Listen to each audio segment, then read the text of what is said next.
All right. Good morning, everybody. Today is Thursday, February 25th, 2016. And this is Before the First Cup of Jules here on UCY.TV. Happy Thursday, everybody. It is 38 degrees and kind of sunny here in upstate New York. Definitely got over that gray rain, snow, slush mix we had yesterday. It's almost looking like spring out there, so I'm pretty excited. Snow is all melting, and it's feeling kind of warm. So where do we leave off yesterday? Well, apparently, robots were the talk of the town. You see, it's great because that's just like my topic du jour. We do robots. Oh, I don't know, at least once a week, I'd have to say, for the last couple of years. So it's great. But yes, everybody's talking robots. We titled the show Humans versus Robots, Mini Brains, and Dopamine Headphones. What? Yeah, it was a pretty awesome show. There were some great articles. Of course, we had the new Atlas robot.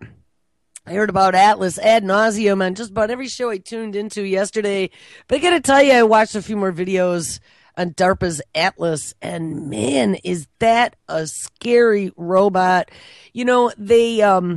They even pushed him with a broom handle, and they knocked him over a couple times, and they kicked packages out of the way. And this thing does not give up.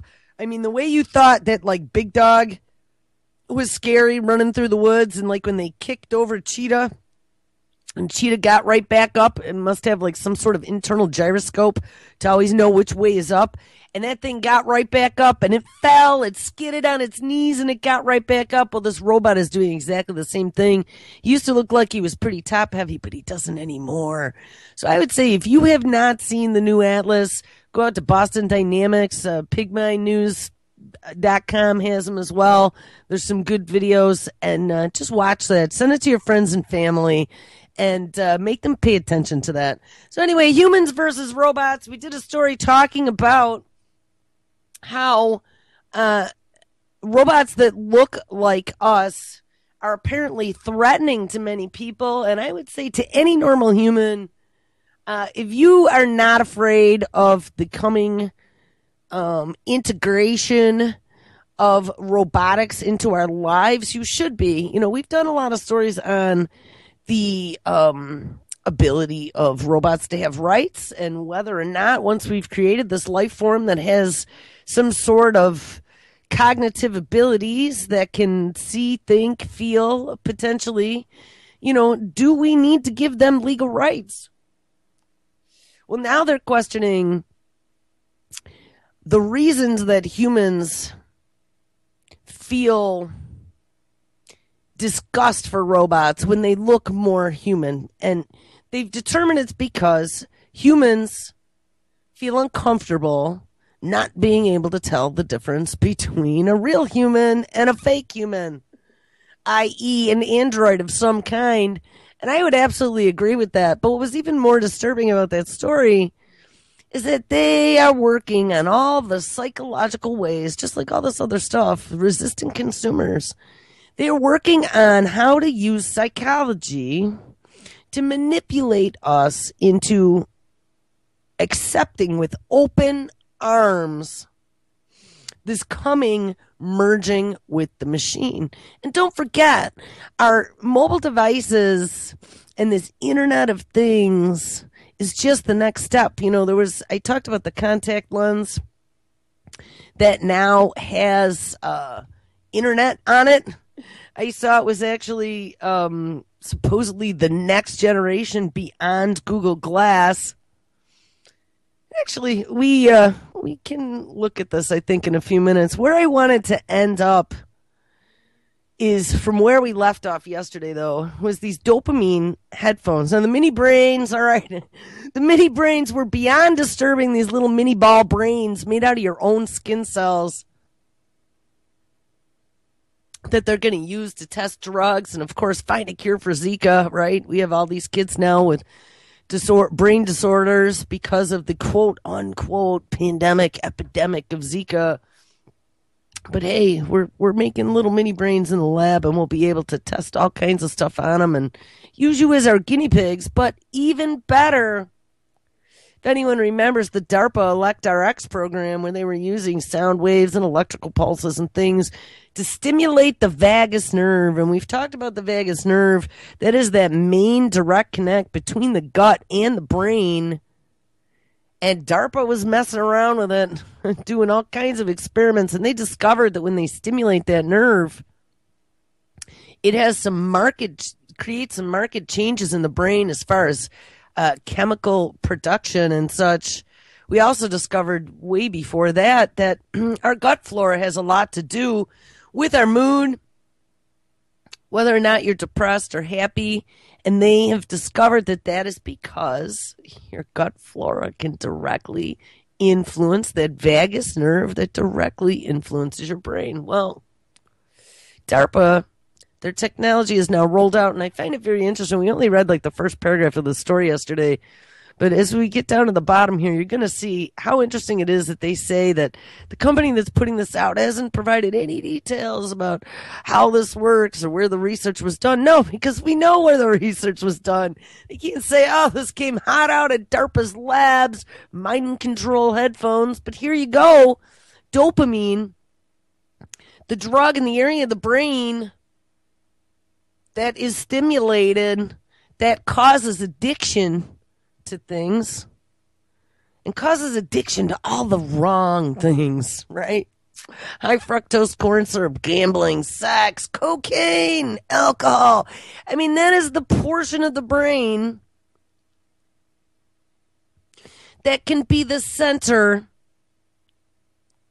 for lots of potential problems. Now, here's something that I was thinking about after we started the story yesterday, is that with Tommy Insel, former director of the National Institute of Mental Health, going over to Google and working on mental health issues, and one of their big things not only is to diagnose mental disorders through voice patterns on your cell phone smart apps, but one of the other things that they were talking about doing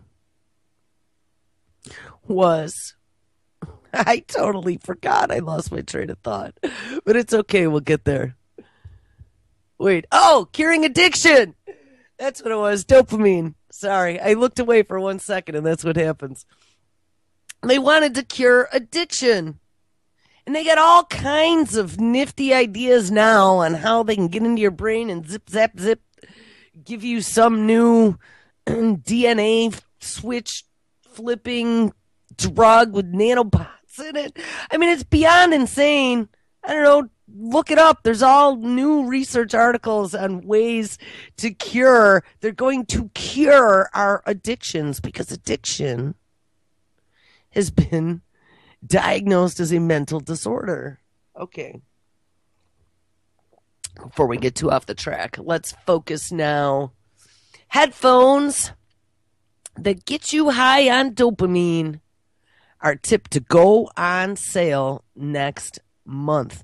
Now, doesn't anybody out there look at this and go, wow, that sounds kind of freaky. They're messing with your brain chemicals, and I never heard about research about this. I mean, if you were reading mainstream, you didn't. And who is this company that's coming out with these headphones that are messing with my brain chemicals that, I mean, is that safe? Is it legal? Should we be driving? I mean, all good questions. Headphones that stimulate the release of dopamine in your brain and reportedly make you feel high as hell have been invented by Florida-based tech company Nirvana. And, we're going to look into Nirvana and see how much sprinkle whatever they got from DARPA. Nirvana, spelled Nervana, and they are set to go on sale as early as next month.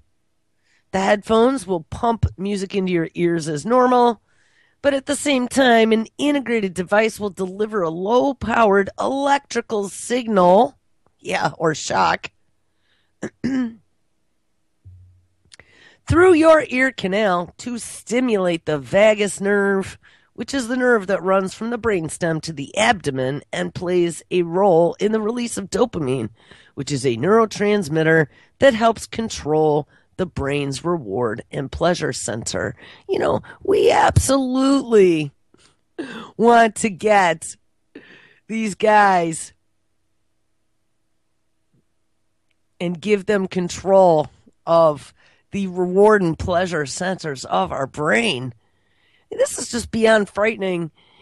I felt, this is quote now, I felt the electricity go into my arm and everything was tingling there.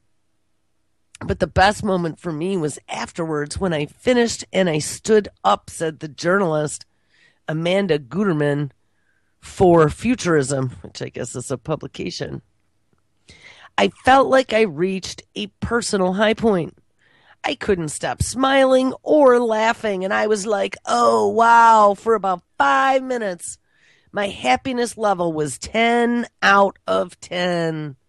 Then it got foggier, but I was still unusually happy for about an hour. Now, we've done so many shows digging into dopamine and the way it interacts in your brain and all the things that can cause dopamine addiction. Video games, another one. Some of the research we also saw showed that in the MFRIs of psychopaths seem to have a greater need for dopamine than non-psychopaths. Psychopaths require more dopamine, require more thrills, require more risky behavior because that section of the brain tends to be a little bit larger. And so the theory is that because psychopaths require more dopamine, and, you know, life in general is kind of boring, that's why they go out and perform all these risky behaviors, is to try and give themselves the pleasure that they need to be happy. Because they get bored easy. But even more interestingly, we found another study that was looking at video gamers, and they had discovered that compulsive video gamers, you know, these kids that are on 24/7, that's all they do is glued to their chair playing these games, that it caused that same section of the brain that interacts with dopamine, it caused that section of the brain to get bigger. And it caused these kids to keep needing more and more dopamine. Just like any good drug would. You know, you start to get immune to your last dosage and you're going to need more to get off on it. And here we are turning entire generations of children into at least biological psychopaths by the way their brain chemicals work. And, you know, we've also tied in how these video games back 20 some odd years ago now, Department of Defense skewing up the first person flyer that I remember in major distribution for computer products and services long before it was like the really early days of e-commerce. Why would the Department of Defense be selling video games? Oh, why would the Department of Defense want all these kids who don't have any emotions, don't have any empathy, who have this need for thrills, who are addicted to dopamine and risky, fast living? It's just such an evil thing. So now let's add to this. So now DARPA, with all their brain research, and of course, dopamine doses cures PTSD, doing all their experimentation on soldiers coming back from war. They also did that live brain implant on National Geographic. I mean, I talk about that all the time, but I mean, all this stuff really happened. And this is just within the last 6 months or so. They did the live brain surgery on National Geographic and implanted a brain chip that would allow them to push a button and release chemicals. Because, hey, dopamine cures Parkinson's disease as well. And that was who this patient that had the brain implant apparently was, a Parkinson's patient. But dopamine, also is that big dangling carrot that they can dangle in front of you, and like the Pied Piper, you're going to be following it all the way off the cliff as a lemming. Don't fall for it. You know what? I bet these headphones are probably the most rockinest thing you've ever tried. I was reading this, I was like, wow, that sounds really cool. But do you know? I'm going to tell you, it's like cigarettes, it's like cocaine, it's like good sex, guys. It's like delicious, greasy steaks with sauteed mushrooms and baked potatoes heaped with cheddar cheese, butter, and pepper. It's amazingly delicious. And if you could eat 10 of them, you would. It's not good for you, but you might if you were hungry enough and they were all there. It is the poison apple. They are feeding us the poison apple. And so now they're going to roll out these dopamine headphones to like middle America. Guys, this literally, if we haven't been addicted already, because we have, remember, attention span of a goldfish of 9 seconds because of our smart devices, this is going to take it the next step. And who knows what they can do between tones. We also read about DARPA figuring out different frequencies and things to be able to push buttons in the brain. This is combining electrical stimulation, deep brain stimulation project, the vagus nerve, which is related to all your gut flora as well. And the vagus nerve, by the way, connects to all your major organs on its way from the abdomen and the gut to the brain. So they have full bodily control.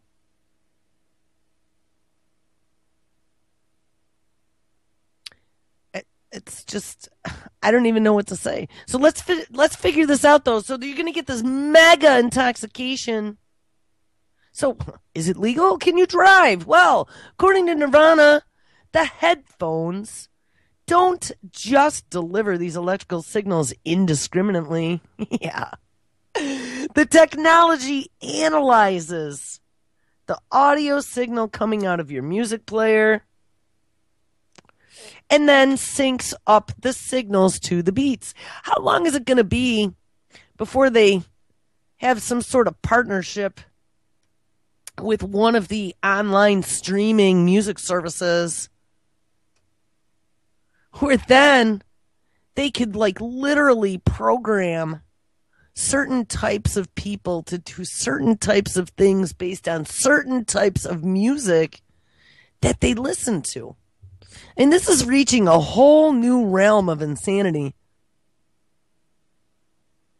I still haven't fully comprehended the ramifications of this in the future. But we've read enough about deep brain stimulation and DARPA and electrical impulses in the vagus nerve to know that this is really bad. This is basically giving them access to all of your major systems within your body just by putting on a pair of headphones. And like I've said so many times before, don't let any of this shit get near your eyes, your brain, your ears, your mouth, or your gut, or your nose. There's a couple routes to get into your body that allow an easy hijacking of your bodily systems. One is intranasally. One is through the gut. And another is through the eyes. Another is through the ears, through the vagus nerve. It says, if you select ambient mode, the signals will sync up with the sounds in your environment, which means that you can go to a concert and sit up in the back and get high to music legally. Now, digging into dopamine, music actually does produce dopamine without electrical shocks in your ear. Music through the different frequencies of notes stimulates different responses within the brain. And you can listen to music, and there's some music that makes you feel just amazingly great, and then there's some music that just you're like, blah.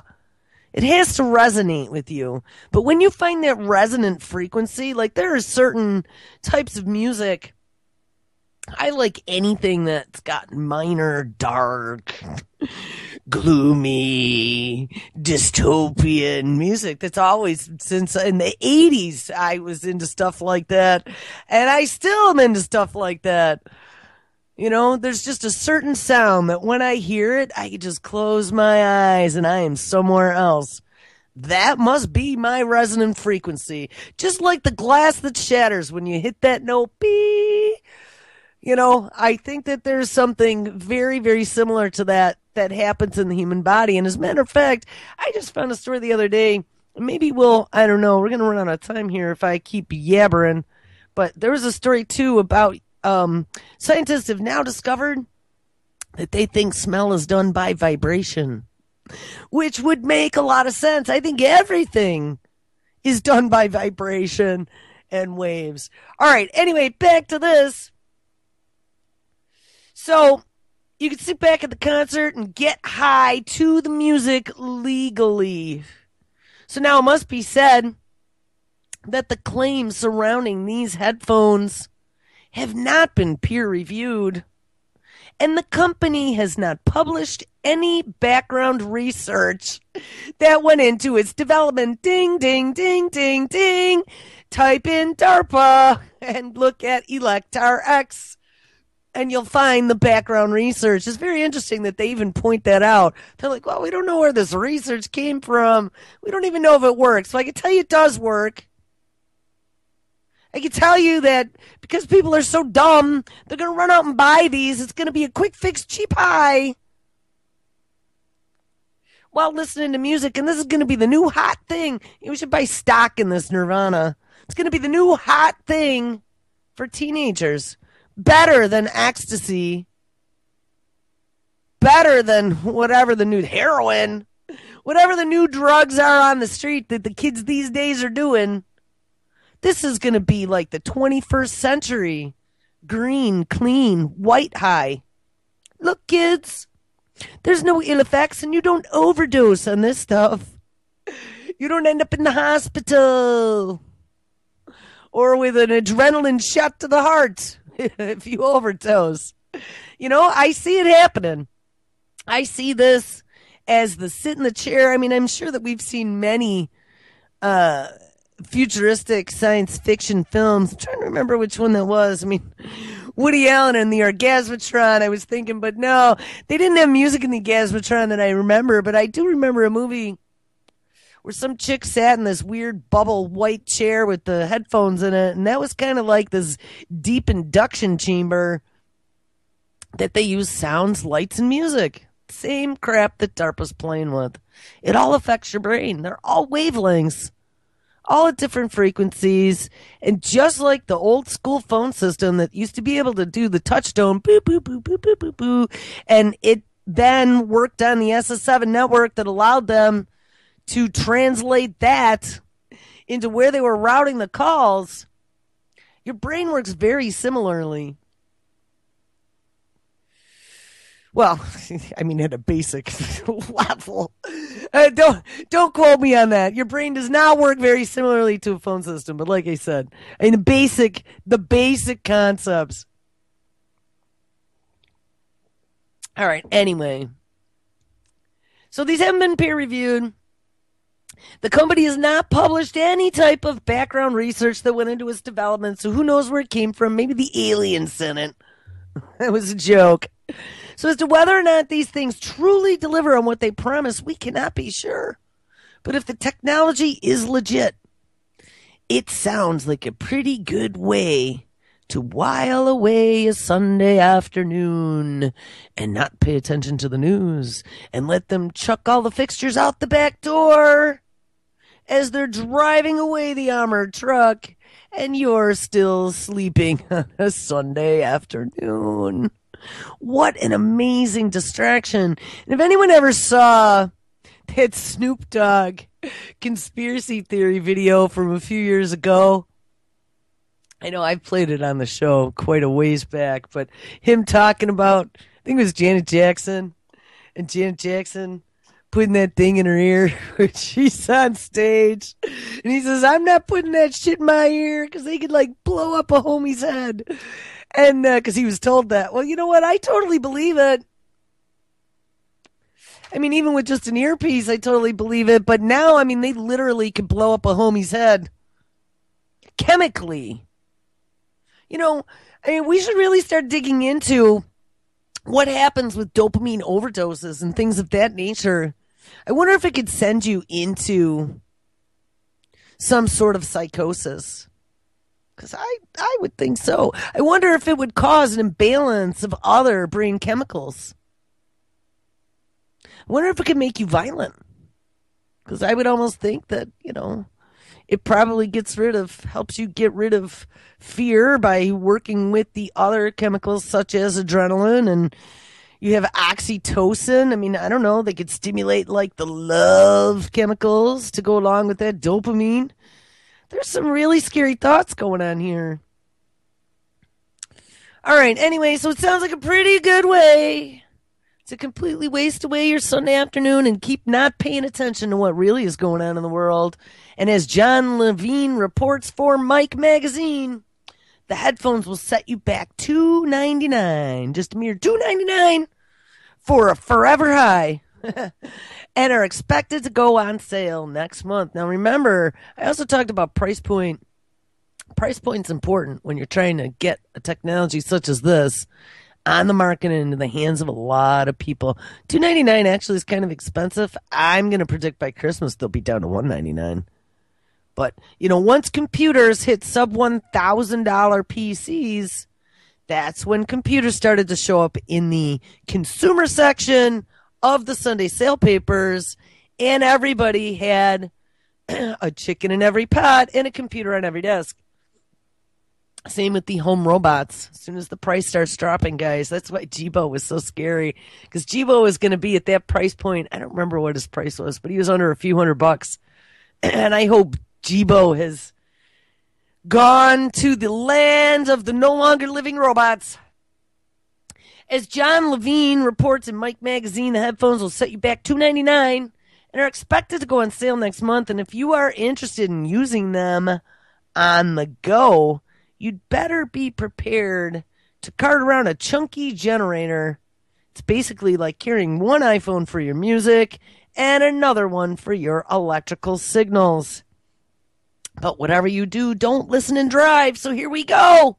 We are not going to recommend driving, certainly not while using it. Now, how many stupid people are going to drive with these things on? Because I bet you they will, says Nirvana co-founder and CEO Amy Brannon, adding that while she was confident that there was no impairment to brain function, or you'd hope not, the official advice is to stay off the road for at least 30 minutes after use.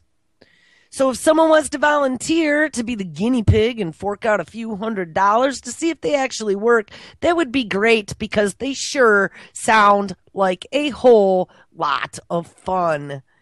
And that was out of ScienceAlert.com. So how wonderful is that?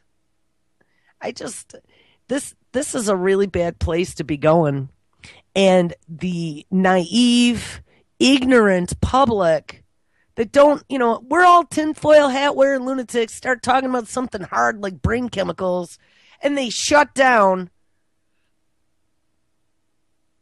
Yeah, they're going to start using this as treatments for depression next. You wait and see. We're going to prescribe you some of these dopamine headphones, and your insurance, your Obamacare is going to cover it.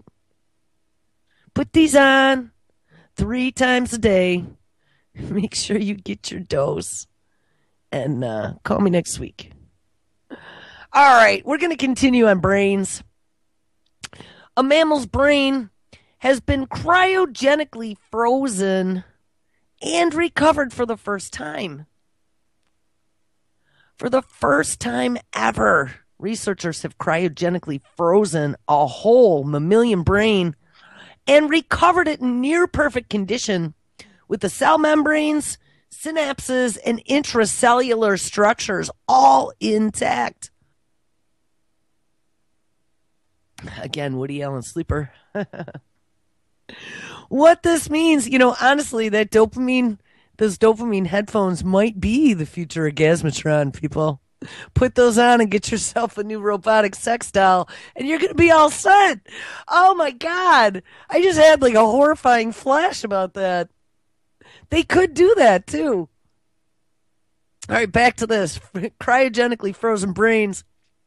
What this means is that all the components we think are required to form personal identity, including your memory and your personality, could be potentially preserved for a long period of time before either being uploaded to a computer, ding, ding, ding, for perpetuity, so being sucked into the machine forever and ever, or for reanimating. Yes, reanimating sometime in the future.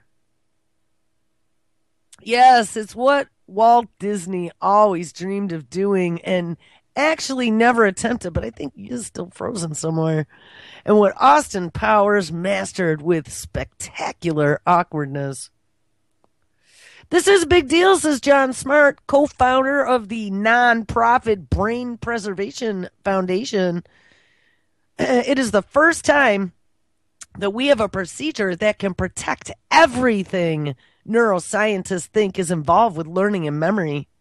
And given the results announced today, it seems to me that long-term memories are successfully preserved by this technique. This is not yet certain or universally agreed, but it seems highly likely from my position. The Brain Preservation Foundation awarded its 5-year-old Small Mammal Brain Preservation Prize to 21st Century Medicine. Ha! Ding, ding, ding. An independent research group led by an MIT graduate, Robert McIntyre. How interesting they called it 21st Century Medicine. And that is like the buzzword for all stops out. Don't test anything. Line up to be a guinea pig, 21st Century Medicine. Coming from the lizard pit of MIT.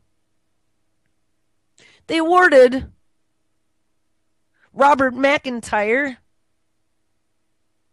the Small Mammal Brain Preservation Prize for coming up with the best technique to bring a frozen mammal's, in this case a rabbit's, brain back to life.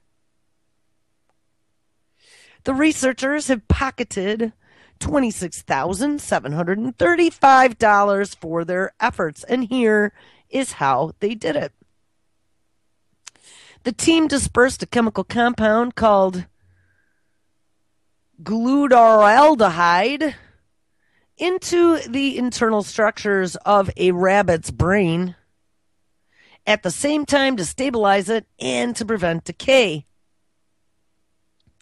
Then, as it was undergoing cooling, they slowly added a cryoprotectant liquid to ensure that the connectome, and we've talked about the brain's connectome, there's a massive connectome project going on as part of the brain project, ensuring that the connectome, which is the complex map of connections that keep the 86 billion neurons or so humming along, and synaptic structures were not damaged in the process.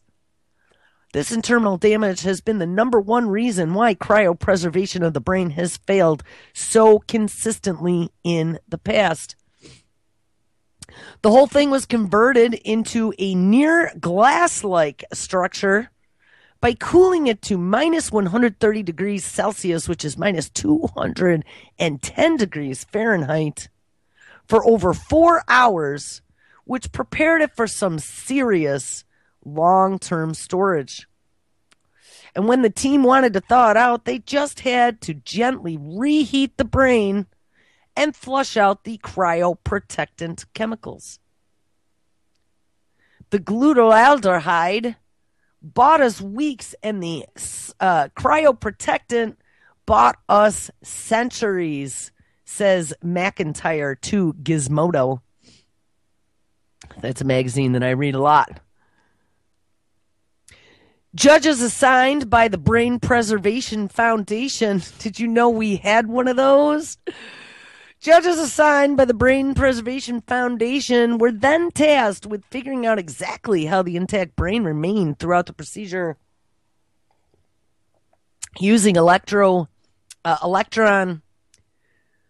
microscopy imaging to make before and after comparisons of the delicate structures. Every neuron and synapse looked beautifully preserved across the entire brain, says Foundation President and Judge Kenneth Haywood. Simply amazing, he said, given that I held in my hand this very same brain when it was frozen solid. This new technique, called aldehyde stabilized cryopreservation, has been published in the Journal of Cryobiology. And according to Claire Maldarelli of Popular Science, the technique was originally proposed in a 1986 book, oh my God, called Engines of Creation by our good old friend, ding, ding, ding, Eric Drexler. Oh my, who of course is the father of nanotechnology out of MIT, but also apparently Eric Drexler buddies with Kurzweil. Also talked about cryogenically freezing brains using this actual technique. But it wasn't tested until 2010 when Greg Fahey, the chief scientific officer of 21st Century Medicine, used it to preserve some kidneys. Now that Fahey's team has managed to successfully apply it to a rabbit's brain, they're going to work on making it work for something bigger. Next up, a pig's brain. And you know, they're doing this out of MIT. Didn't we just read about the human pig hybrids that they were growing at MIT for organ transplantation? Pretty sure that's where that Chimera lab was. So yeah, they're using a pig's brain, but who knows how many human cells are going to be in there. So where does this leave all of us? Well, good question. Well, what the 21st Century Medicine team are trying to perfect now is a synthetic revival, a modern form of cryopreservation that's focused on preserving the structure of the brain so it can be uploaded to a computer or to a robot body in the future, rather than preserving the actual biological components to be transplanted into another body. And yeah, it did say that, uploading it to a robot in the future. Told you that's part of the 2045 plan, and there are phases that it's going to go through, and one is going to be to actually put a brain into a robotic body, but the next is going to be able to upload yourself. George Dvorsky explains to Gizmodo, quote, the revived digital brain, also known as a whole brain emulation, could be uploaded into a computer simulation or to a robotic body. But because the system involves deconstructive scanning, the biological components of the original brain would be destroyed by the toxic chemical bath during the preservation process. Following preservation and stabilization, these brains would be cut into extremely fine slices and then individually scanned. And together, the collection of digitized brain slices would then represent an uninstantiated individual. Well, that's all well and good, but there is more to a person. But is there more to a person or an animal's being than the incredibly complex map of synapses and neurons firing electrical signals to each other? Well, it's almost impossible to know without actually trying it, so step right up. And I don't have to tell you how ethically ambiguous it is, but figuring out exactly what goes into a brain, biologically speaking, to create the thoughts and feelings of a living thing is something scientists are determined to figure out. And you know, it's the one thing that they haven't quite gotten yet. They can build all these body parts now, 3D print them, made them out of stem cells right off your own hand, make a liver and a brain. But remember, even with those mini brains, they can think, but they had no input yet. They didn't really know how to make them learn or anything because they still don't fully understand. And that's why this global brain project is going to be, as Obama said, between the brain project and the 21st century medicine, what fuels our future economy, just like the genome project did for the last century. Quote, as to knowing what these techniques capture the rest of the person, including personality and consciousness, we will get there, but just more slowly, Smart told Motherboard. Consciousness is still not definitively understood in neuroscience, though neuroscientists are beginning to offer promising materialist models. We are obviously a very long way from applying any of this to humans. But excuse me while I daydream, not me, about waking up in a robot suit in 100 years' time to find out why we still haven't figured out hoverboards. Ha ha ha. Do do do. Guys, they really are working on this. This is not a joke. And I know we've pointed and laughed at transhumanists for a long time, but, and they're saying, 100 years from now. Well, that isn't the plan. 100 years, 2045 is the plan. Even Kurzweil thinks we're going to make it, and with exponential laws of returns, we might even make it sooner than then. All right, there were 3 stories that came out about uploading brains. Here's another one. In a future brave new world, will it be possible to live forever? Now remember, all the tech billionaires are putting bazillions of dollars into the longevity projects, and they're trying to cure death as a disease.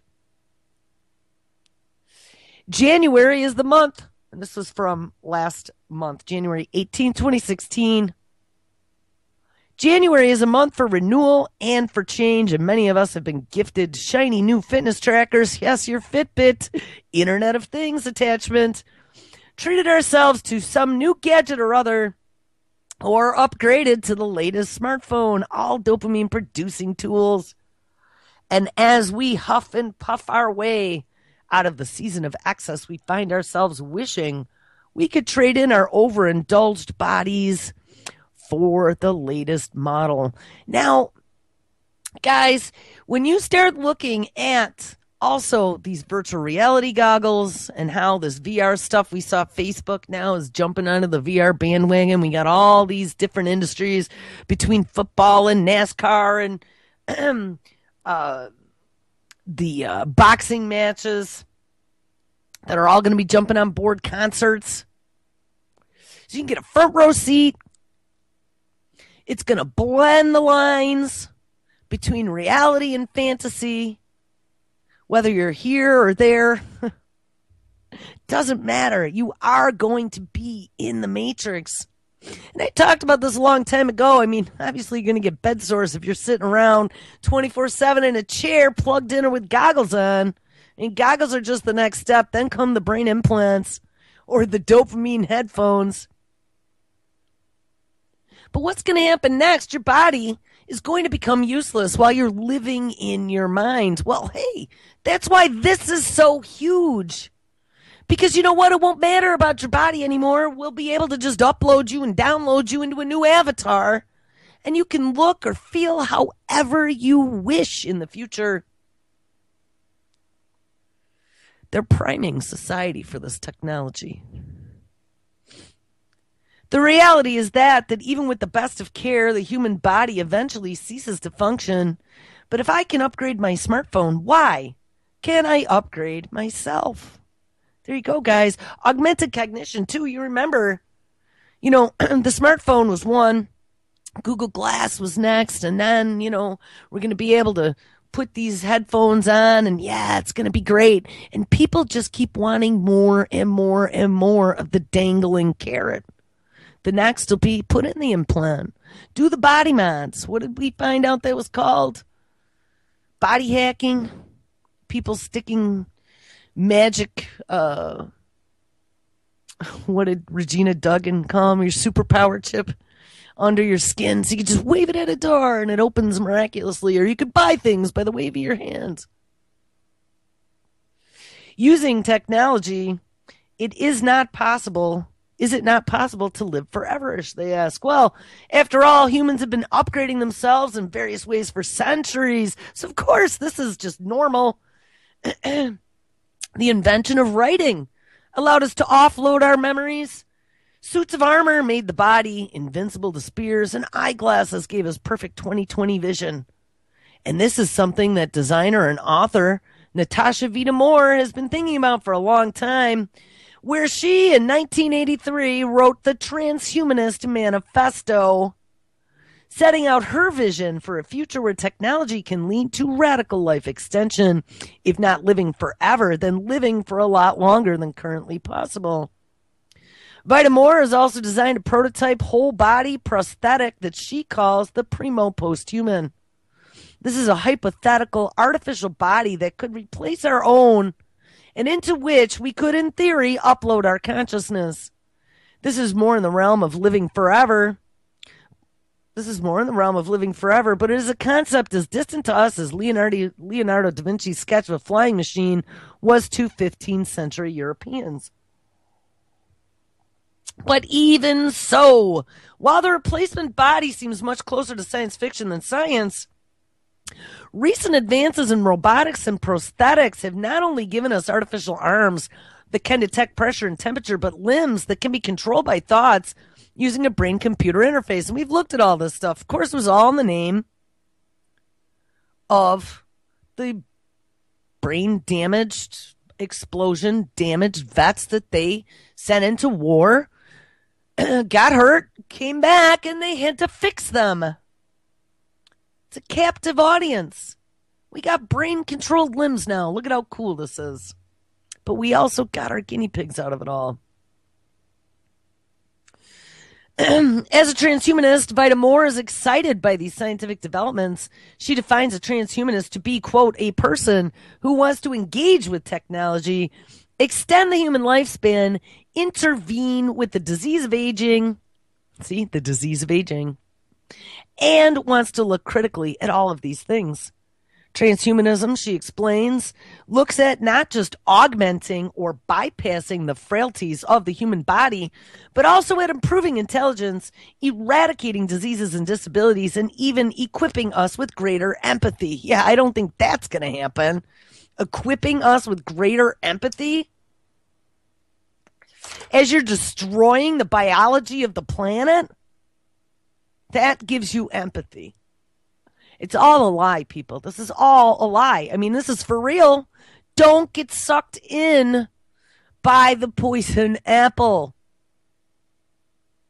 The goal is to stay alive as long as possible, as healthy as possible, with greater consciousness or humanness. No one wants to stay alive drooling in a wheelchair, she says. Well, this is not going to increase your humanness. Who wouldn't want to be smarter, stronger, healthier, kinder? What could possibly go wrong? Well, remember, as you start giving them the ability to augment you, they now have control over every system in your body. That's what frightens me about those dopamine headphones and accessing the vagus nerve.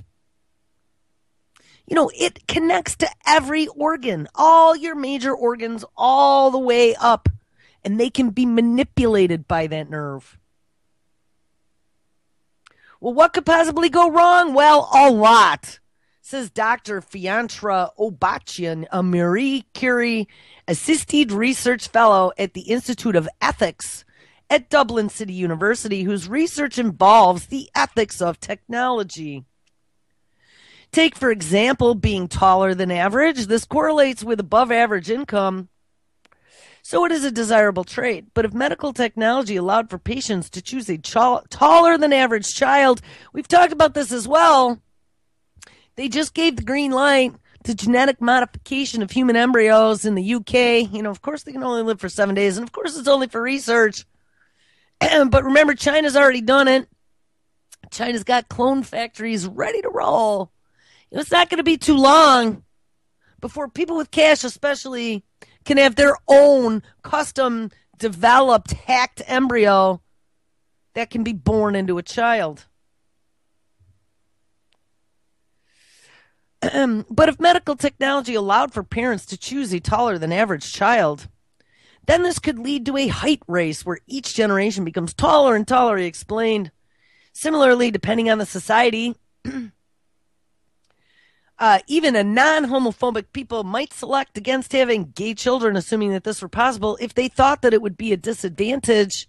And we might find ourselves inaugurating an era of liberal eugenics, which is what we've talked about before. That's where this is all leading, is to eugenics, making us gods to decide who's worthy to live and who isn't, and what traits are worthy to be born and what aren't. Liberal eugenics, in which future generations are created according to consumer choice. Then, of course, there is the problem of affordability. Most of us do not have the financial means to acquire the latest cutting-edge tech until the price drops and it becomes mainstream. Imagine a future where only the rich could access human enhancements, live long lives, and avoid health problems. And that's exactly where this technology is going. Elysium, starring Matt Damon, takes this idea to the most extreme, leading to the scenario similar to what Obrachine describes as, quote, an unbridgeable divide between the enhanced and the unenhanced. And despite the hyper-focus on these technological advancements that come with the risk and ethical dilemmas, the transhumanist movement also seems to be about kicking back against, or at least questioning, what society expects of you. There are certain parameters of what is normal or natural, and there's certain parameters of what one is supposed to be. You're supposed to go to school at a certain age, get married at a certain age, produce children, retire, and grow old. You're supposed to live until you are 80, be happy, die, and make way for the young. Vita Moore sees technology as freeing us from these societal and biological constraints. Why can't we choose who we are beyond the body where we were born with? Scholars on sociology of the early web showed that cyberspace became a place for this precise form of expression. And maybe technology will continue to provide a platform for this reinvention of what is to be human. And maybe where we're going, we just won't need bodies. Nell Watson's job is to think about the future, and she says, I often wonder if, since we could be digitized from the inside out, not in the next 10 years, but sometime in this century, we could create a kind of digital heaven or playground where our minds will be uploaded and we could live with our friends and family away from the perils of the physical world. Who's to say that that doesn't happen already?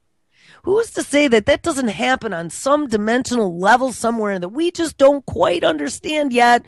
Because remember, we are still puny humans. And by uploading yourself to some human creation, you now are literally trapping yourself into a hell on earth. I mean, think about that for a second. It really wouldn't matter if our bodies suddenly stopped functioning. It wouldn't be the end of the world if we were uploaded digitally. What really matters is that we could still live on. In other words, you could simply be uploaded to a new, perhaps synthetic body. And as a futurist with Singularity University, and that's, of course, Kurzweil's creepy group, a Silicon Valley-based corporation that's part university, part business incubator, Nell Watson, in her own words, is someone who looks at the world today and projects into the future, who tries to figure out what current trends mean in terms of the future of technology, society, and how these things intermingle. She talks about existing technologies that are already changing our bodies and our minds. There are experiments using DNA origami, and yeah, at MIT, guys, that's where they discovered this origami thing, and these DNA origami robots are self-replicating. It's a new technique that came out a few years ago and uses the natural folding abilities of DNA to create little Lego blocks out of DNA on tiny, tiny scales. And then you can create logic gates, which are the basic four computers out of these things. And yeah, then put them into people. These are being used experimentally today to create nanobots. And yeah, these are the little DNA nanobots that can go inside the bloodstream and destroy leukemia cells. And in trials, they have already cured 2 people of leukemia. This is not science fiction, it is fact. And we read about one of those stories, actually. Nanobots are also able to carry out distributed computing, i.e. communicating with each other inside of living things. She says, explaining that this has been done successfully with cockroaches. And we talked about that one too.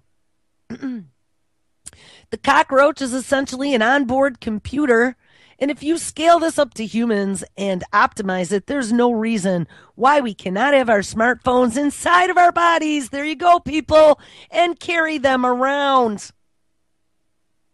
This onboard AI traveling around in our bloodstream would act as our co-pilot, seeing what you see, experiencing what you experience, and recording everything, and maybe even making a map of every single neuron in your brain while it's at it. And with a digitized copy of your brain, whatever you is could, in theory, be uploaded to the cloud. Does this mean that we could ever be disconnected from the web ever again? And what if your internal smartphone is hacked? Could your thoughts be monitored? Well, that's a damn good question. I'm telling you guys, everything we've talked about is now being culminated in this nightmare.